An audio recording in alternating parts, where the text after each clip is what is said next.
Para a gente poder realizar casos de laminados cerâmicos, nós temos vários tipos de cerâmicas disponíveis para que a gente possa trabalhar. Nós temos as cerâmicas injetadas, nós temos as cerâmicas fresadas, nós temos as estratificadas, o de silicato, nós temos as feldispáticas. Para isso, a gente precisa entender todos esses tipos de cerâmica, leucita, a própria zircônia para fazer alguns trabalhos sobre implante. Nós temos toda essa gama de materiais para a gente poder chegar a um resultado satisfatório. E o que faz com que a gente indique um tipo de cerâmica ou outro tipo de cerâmica? O caso, a indicação, o seu planejamento, qual o resultado estético final que você quer. Vou dar um exemplo. As cerâmicas estratificadas, as feldispáticas, elas têm muito mais naturalidade do que as de silicatos maquiadas, por exemplo. Porém, a de silicato é muito mais resistente do que as cerâmicas feldispáticas. Então, assim, vai envolver muito o planejamento para que a gente consiga escolher qual material o indicado para aquele caso.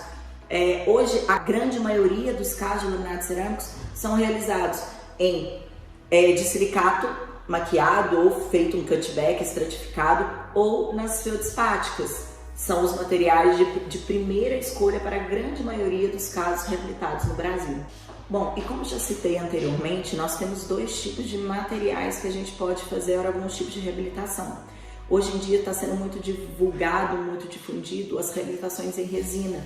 Eu, Tayane, não concordo com grandes casos em resina. Eu acho que a resina é um material temporário, ou então um material que, quando bem indicado, ele tem excelentes resultados, porém, não para casos extensos, porque a resina ela tem uma durabilidade muito menor do que a porcelana. Então, em casos mais complexos, em casos mais específicos, onde o paciente quer uma durabilidade maior, nós indicamos realmente os trabalhos em cerâmica para que a gente consiga uma durabilidade, uma longevidade, uma estabilidade de cor de uma forma muito mais longeva do que a resina. Além disso, a resina ela tem uma degradação de cor com o tempo, né? De 3 a 5 anos aí ela vai dando uma amarelada, ela vai degradando. Então ela tem que ser trocada. E existem estudos na literatura que, se bem cuidados, bem feitos, bem executados e bem cuidados no pós-operatório, no pós-procedimento, as porcelanas podem durar de 15 a 20 anos. Em estudos científicos está relatado tudo isso. Então, em casos de vamos fazer uma reabilitação, está dentro da indicação, é um caso realmente que deva fazer, porque tem que tomar cuidado com isso. Hoje em dia tem muitas pessoas fazendo só para estética, nossa, aqueles dentes perfeitos, sem uma restauração, sem um problema, nada, só por estética, porque quer o dente todo igual e todo quadrado, e todo branco e todo mentex. E isso não é legal, entendeu?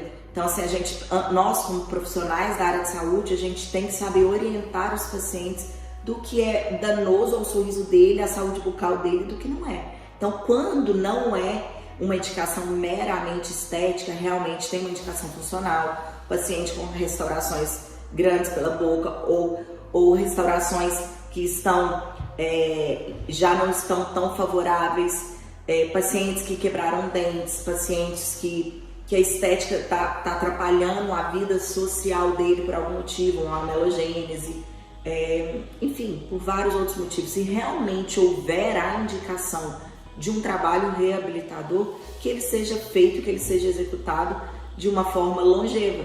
E a resina não é esse material a longo prazo. Gente, não estou falando mal da resina, pelo amor de Deus, a resina é um excelente material, tem excelentes indicações, mas para casos grandes, casos complexos, não é um material de escolha, tá? O material de escolha realmente é a cerâmica. A resina, além dela amarelar, como eu já disse, de 3 em 3 anos, de 4 em 4 anos, ela depende de uma manutenção periódica, de pelo menos de 4 em 4 meses, de 6 em 6 meses. É importante que o paciente retorne ao consultório para que seja feito um polimento, um repolimento do caso, o que não é necessário nos trabalhos em porcelana. Isso não quer dizer que os trabalhos em porcelana não têm uma manutenção. Tem uma manutenção sim, tem que fazer limpeza, tem que fazer higienização de consultório, mas assim como os dentes naturais, a gente não deve fazer limpeza de 6 em 6 meses, então a gente também precisa fazer a limpeza nos dentes com as reabilitações cerâmicas de 6 em 6 meses. A grande vantagem, o grande benefício em se trabalhar com os laminados cerâmicos é realmente a estabilidade desse material na cavidade oral.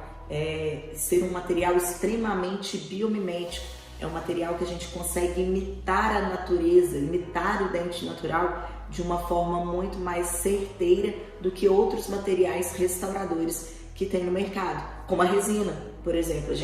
Apesar de que tem pessoas que conseguem resultados fantásticos com a resina, que a resina é um material restaurador que vem sendo estudado há tantos e tantos e tantos e tantos anos, ela não tem a mesmo resultado biomimético como a cerâmica tem, como a porcelana tem.